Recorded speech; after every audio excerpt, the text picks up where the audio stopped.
Alam mo, nakakagalit, partner. Ayan. Sobrang nakakainis kasi itong gobyerno natin, reactive eh.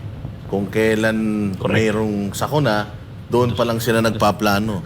Yung kaninang nagsasalita sa OCD, nakikipag-usap na daw sila.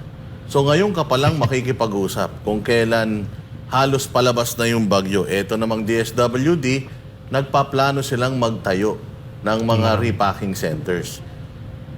Eh, katulad ng lagi nating sinasabi, itong ating bansa ay, ano to eh, typhoon-stricken country ito.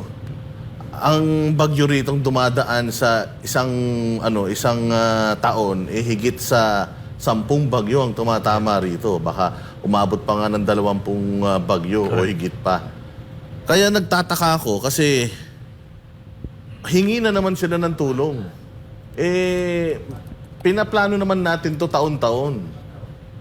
Ang daming problema ng bayan natin.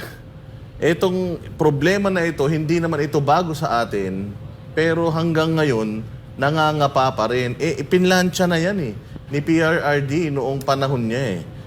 Si Inday Sara, pag-upo niya, yan na kagad ang inuna niya eh.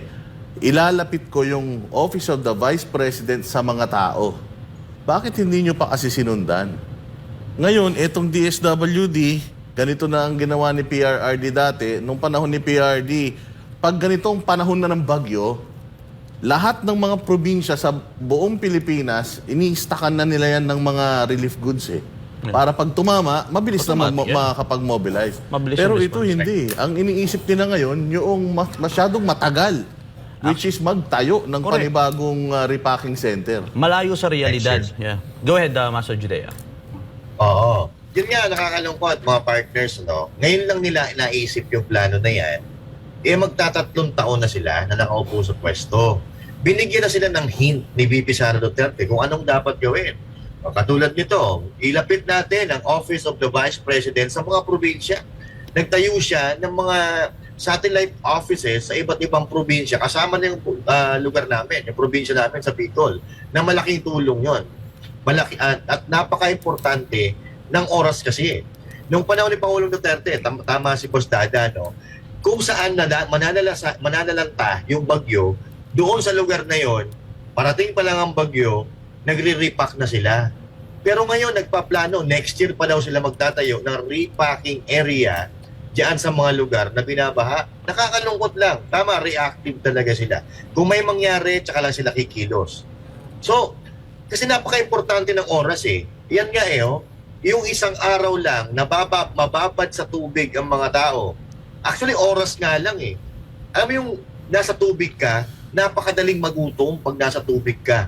Kaya nga ang daming nagsimatayan na bata, nakita ko kanina, kalunos-lunos yung mga nangyari sa kanila. Dahil namatay saan?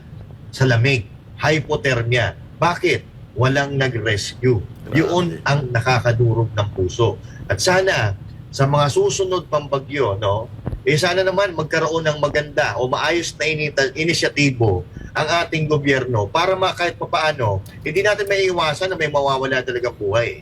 Kasi ito ay nature cause ito. Hindi natin talaga maiiwasan at hindi natin talaga malalaman kung ano ang mangyayari. Pero maabawasan man lang sana yung nawawalang buhay sa gagawin nila na susunod na inisyatibo kung meron man.